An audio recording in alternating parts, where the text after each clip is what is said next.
തലാഖ് എന്റെ മൊഴി ചൊല്ലി അയച്ചിരിക്കണം.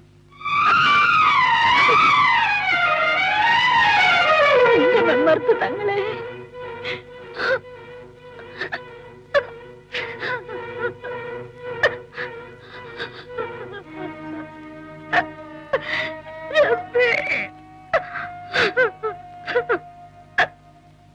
അബ്ദോ, എടാ അബ്ദോ, ആ അബ്ദോ, ഇതിനിത് എവിടെ പോയി കിടക്കുക? ആ, നീ എവിടെ പോയി കിടക്കുക?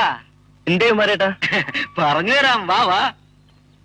ഓടുന്ന പട്ടിക്ക് ഒരു മുഴം കൂട്ടി എറിയുന്നവനാ ദൈവം നമ്പുരാൻ. നിന്റെ മൊയ്തീൻ കോയ ഹാജിക്ക് നല്ലൊരു ഏറ് കൊണ്ടിരിക്കണം. കൃത്യമായിട്ടാണ് തമ്പുരാൻ എറിഞ്ഞിട്ടുമുണ്ട്. എന്തേ? നല്ല ഭംഗിയായിട്ടുണ്ട്. നിങ്ങൾ കാര്യം പറയും കുമാരേട്ടാ. ആ രണ്ടാമത്തെ പെണ്ണില്ലേ, എന്തൊന്നത്? നസീമ. ആ അതന്നെ. അതിന്റെ കെട്ടും കച്ചവടം വേണ്ടെന്ന് വെച്ച് ഒഴിഞ്ഞത്രേ. ഇനിയിപ്പോ പടച്ചവനെ വിളിച്ചിട്ടും വലിയ കാര്യമൊന്നുമില്ല. മൊഴി ചൊല്ലീന്ന്. കിട്ടേണ്ടത് കിട്ടേണ്ട സമയത്ത് കിട്ടേണ്ടവർക്ക് കിട്ടിക്കൊണ്ടേയിരിക്കും മോനെ.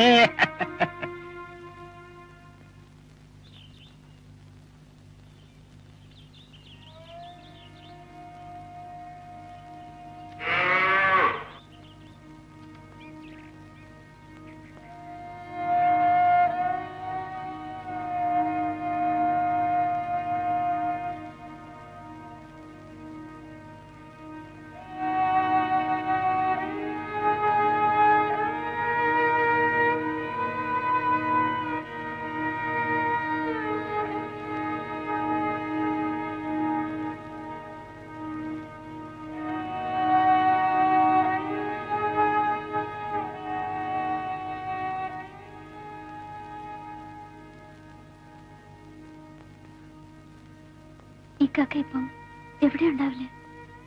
കടവത്തുണ്ടാവും. രാത്രിയില് പള്ളി കിടക്കും.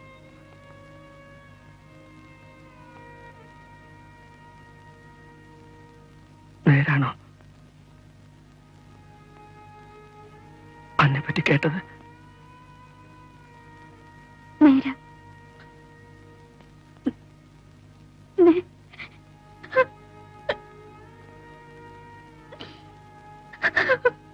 അന്റെ കെട്ടിയവൻ ജമാല് ധരിച്ചോ?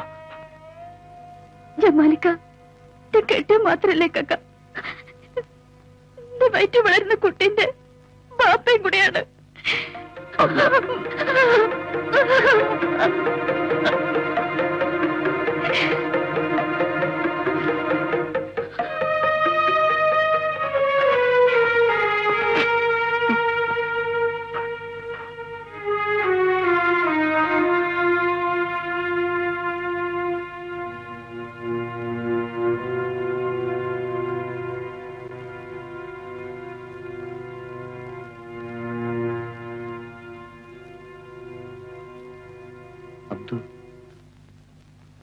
നിങ്ങളെ കണ്ട് ഒരു വിവരം പറയാൻ വേണ്ടി വന്ന.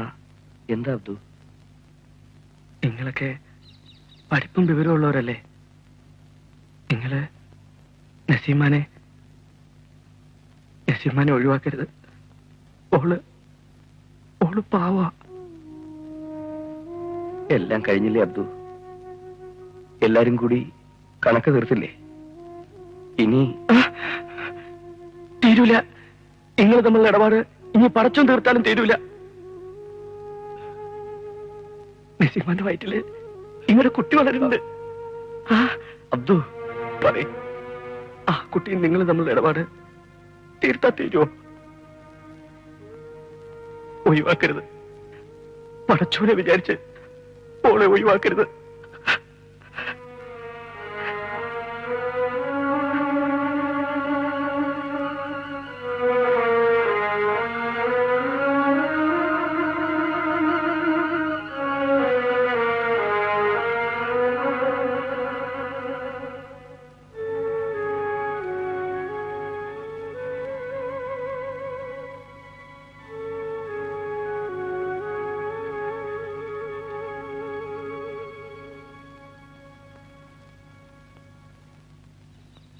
എല്ലാം ഞാൻ കേട്ടു.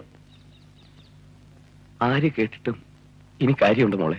ഒന്നും പറയണ്ട, ഇത്താനെ കൊണ്ടുവരണം. ഞാനും നീ വാശിച്ചുകൊണ്ട് മാത്രം മൊഴി അയച്ചില്ലേ? കൊടുക്കാനുള്ള സ്വർണവും പണവും കൊടുത്തയച്ചു ബാപ്പ. പ്രായമായ വഴക്കും വക്കാണത്തിനും ആളായിട്ട് ഇക്കാക്കയും കൂട്ടുന്നിട്ടല്ലേ?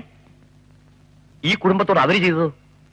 അനക്ക് പറഞ്ഞിടത്ത കല്യാണം പണത്തിന്റെ അഹങ്കാരം കൊണ്ടല്ലേ നസീബന്റെ ബാപ്പ മുടക്കിയത്?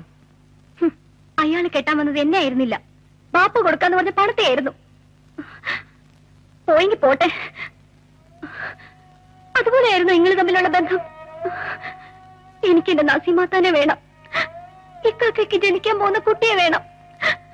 കൊണ്ടുവരണം. ഇക്കാക്ക പോയി കൊണ്ടുവരണം.